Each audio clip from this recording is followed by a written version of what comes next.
how you doing? This is Pete, Southwest Rod and Custom. We're still working on our Vicky, and we're getting ready to start it up. If you look over here,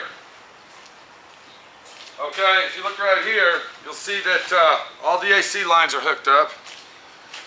And this is it's a very nice, clean system, but it's very, very tricky to hook all them lines up in there. And we still gotta tie the lines off right here away from the, see what I'm saying? Gotta tie the lines off away from the engine. So we got all our AC lines hooked up, everything's hooked up. We got the antifreeze in our car.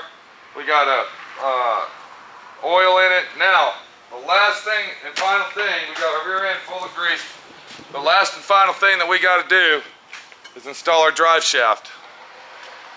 Now, when you get your Street Beast car, it does not come with a drive shaft. And what this little instruction video is going to do for you, it's going to tell you how to measure your drive shaft properly so you don't waste your money, because this drive shaft right here, okay, was $350 is what Minnie just told me, the camera lady Minnie.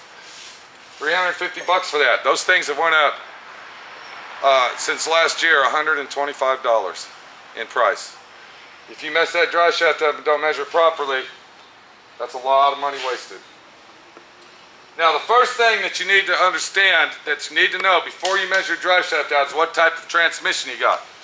Now, our Street Beast Vicky here, it's got a 700R4 overdrive General Motors transmission, so we know that. So now we know what the slip yoke is, okay? So we got the 700R4 slip yoke in there, okay, which goes on our output shaft of our transmission. And then if you look right here on our Street Beast Vicky, you can see this right here, down the rear end. Okay, it's got a 9-inch Ford strange axle rear end.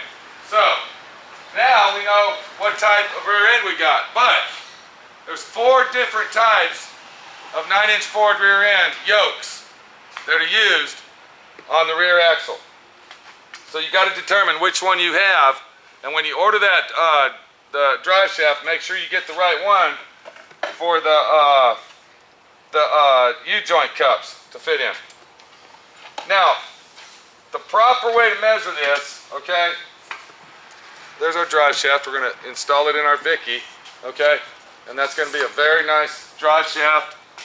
It'll look great. It'll run good. And once you install it, if you do not get the greaseless U-joints, make sure you properly grease your U-joints while it's up in the air. Do not forget to do that. That's very important. You'll burn up your U-joints and you'll have to do all this over again. So, when you get your drive shaft, the U-bolts are not included with that. So you'll have to buy a set of those to hook it up to your rear axle. Now, if you come over here, I'm going to walk you through. I kind of drew up a little drawing here.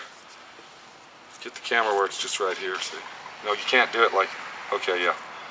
You got it right there. Now, what you want to do is get your tape measure, okay? Now, what you want to do is get your tape measure, okay? And on the transmission itself, you're going to have your output shaft that's got all the gears. At the very end tip of that is where you want to start your measurement. Measure from there. This will be your yoke, your rear end yoke, and you'll see the 4 bolt holes, or the 2 bolt holes, whatever, of where your U-joint bolts to. That will be the center of your U-joint cup, okay, is where those bolts are. That's what you want to measure to. So when you get that full measurement, which on our Street Beast Vicky, with the setup that we have, came out to be 36.5 inches even, okay? Then what you'll want to do is you'll want to take 1 inch off of that measurement. And what that's going to do, it's going to go ahead and give it slip play when your yoke, your transmission yoke here is installed into the transmission. That's going to give it enough slip so when you're hitting bumps, this, that, and the other, your drive shaft will not bind up on you and not work properly, because you don't want that to happen, because then your drive shaft will break off.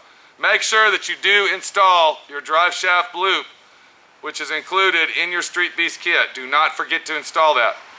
If you don't want to install the bottom part of it, that's fine. Make sure that you install the top, at least the top half Okay, in case that drive shaft breaks going down the road, it's not going to fly up in the car and rip up through the fiberglass flooring that you have there. That's another important thing. Do not forget to install your drive shaft loop, and that does come with your kit. So, the main thing that you're going to do, the measurement that you want is from your bolt holes of your U-bolts, that'll be the U-joint center cup, to the end of your drive shaft, your output shaft, and then you minus 1 inch of that, and that will be the length that you need for your drive shaft. Okay? Before you measure your drive shaft, if you have it up on jack stands just like I do right here, make sure that your jack stands are on the front and rear suspension, because what that's doing is that's putting weight on the rear axle and on the front suspension of the car. Do not get a drive shaft, I'm going to repeat again, do not order your drive shaft until you get to this stage right here. The reason for that is, if you get your drive shaft right after you put your rolling chassis together, what's going to happen is you're going to put the body on it and the car is going to move down. You're going to put your doors on it and the car is going to have more weight. And everything that has more weight, what happens is that drive shaft is moving, okay, just like this. And it's making the drive shaft transmission yoke go farther inside the transmission. You don't need your drive shaft right when you get done building your rolling chassis, because you're not going to drive your car anyway. Wait until you're just ready to start your car. That way you know all the proper weight is on your vehicle, okay? And you're not going to overrate your drive shaft and end up getting the wrong one. Another reason you don't want to do that until you get to this stage is because once you do that, if you do that while you don't have your body and everything mounted, if it's just a rolling chassis, more than likely they will not give you a refund. Or over at southwestrodandcustom.com. Don't hesitate to call 972-420-1293. If you have any questions, if you have any problems that you're running into, I'll be more than glad to help you out. You can check me out at southwestrodandcustom.com. You can Google me, watch all my videos, they're very helpful for you. And you don't have to build your car exactly like I'm building this car, okay? Or like I'm building the coupe or the cabriolet, okay? All I'm trying to do is give you helpful tips and suggestions, okay? And answer those unanswered questions that you might have in the back of your head that the useless manual that Street Beast gives you, okay, will not answer.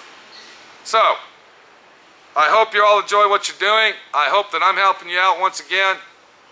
And check back for more great videos on building your Street Beast car. Thanks a lot.